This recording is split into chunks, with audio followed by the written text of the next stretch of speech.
ফজরের আজানের পর একটি দোয়া 40 বার পড়লে আল্লাহ গুপ্ত ধন দান করবেন। আল্লাহ তাআলা আপনাকে এমন সম্পদ দিবেন আপনি কল্পনাও করতে পারবেন না। আল্লামা ইবনে তাইমিয়া রাহমাতুল্লাহি আলাইহি এই আমলটির কথা জানিয়ে দিয়েছেন। খুবই চমৎকার একটি আমল। এই ফজরের আজানের সময় কিন্তু আসমানের সকল দরজাগুলো খুলে দেওয়া হয়। এটা কি আপনারা জানেন? আজানের সময় সকল আসমানের দরজাগুলো খুলে দেওয়া হয় এবং আজানের পরে ইকামতের আগে এই মধ্যবর্তী সময় কিন্তু আল্লাহ তাআলা বান্দার দোয়াগুলো কবুল করে নেন। আর দোয়া লা ইউরাদ্দু বাইনাল আযানি ওয়াল ইকামা, আযান এবং ইকামতের মাঝখানে যেই দোয়া করা হয় সেই দোয়া আল্লাহ তাআলা কখনো ফিরিয়ে দেন না। এজন্য এই সময়টা আল্লাহর কাছে দোয়া করবেন।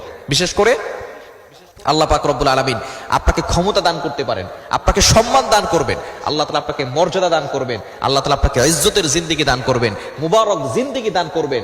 যদি এটা নাও হয় আল্লাহ পাক রব্বুল আলামিন আখিরাতে আপনার জন্য জান্নাতের ব্যবস্থা করে দিবেন।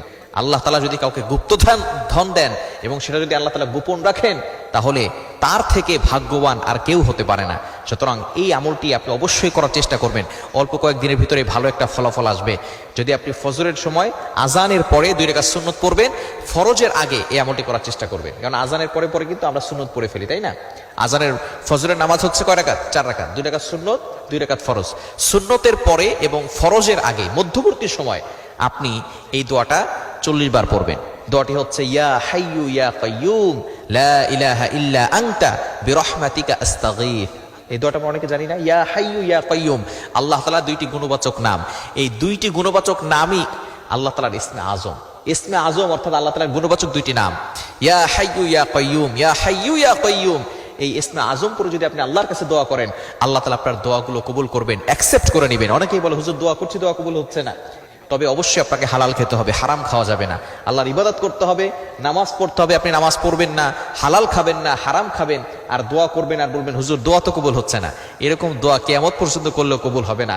এজন্য অবশ্যই আল্লাহর ইবাদত করতে হবে এবং হালাল খেতে হবে, গুনাহ ছাড়তে হবে।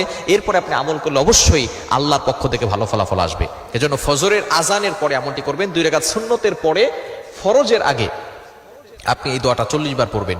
ইয়া হাইয়ু ইয়া কাইয়ুম লা ইলাহা ইল্লা আনতা বিরহমাতিকা আস্তাগীথ। আপনি আল্লাহ তাআলাকে প্রথম 2টা গুণবাচক নাম নিয়ে ডাকলেন, ইয়া হাইয়ু ইয়া কাইয়ুম, হে হাইয়ু হে কাইয়ুম, অর্থাৎ তিনি চিরঞ্জীব, তিনি চিরস্থায়ী।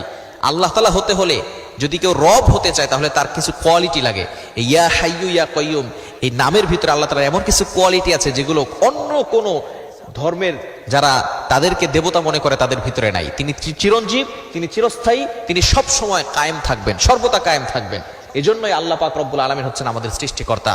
ইয়া হাইয়ু ইয়া কাইয়ুম এটা আল্লাহ তাআলার ইসমে আজম নাম। এরপর আপনি বলছেন বিরহমাতিকা লা ইলাহা ইল্লা আনতা, আল্লাহ ছাড়া কোনো মাবুদ নাই। আল্লাহ পাক রব্বুল আলামিন হচ্ছেন তিনি আমাদের প্রভু, তিনি আমাদের সৃষ্টিকর্তা, তিনি আমাদের রব, তিনি ছাড়া অন্য কোনো মাবুদ নাই। এই জন্য শিরিক থেকেও আমাদেরকে দূরে সরে আসতে হবে এবং আল্লাহ তাআলাকে সবসময় এই লা ইলাহা ইল্লা আনতা তিনি যে সবচেয়ে বড়, তিনি আমাদের প্রভু, এগুলো বেশি বেশি করে এই প্রশংসা আল্লাহ তাআলার করতে হবে। এবং বিরহমাতিকা আস্তাগীথ আপনি আল্লাহ তাআলার রহমতের আশা করতেছেন, আপনি আল্লাহর কাছে দোয়া করতেছেন। এজন্য ফজরের আজানের পরে এই দোয়াটা পড়বেন, ইয়া হাইয়ু ইয়া কাইয়ুম লা ইলাহা ইল্লা আনতা বিরহমাতিকা আস্তাগীথ। আল্লাহ তাআলা আপনাকে গুপ্ত ধন দান করবেন। আল্লাহ পাক রব্বুল আলামিন ক্ষমতা, সম্মান, মর্যাদা, মুবারক জিন্দেগি এবং জান্নাতে আল্লাহ পাক রব্বুল আলামিন আপনার জন্য সবকিছুর ব্যবস্থা করে দেন।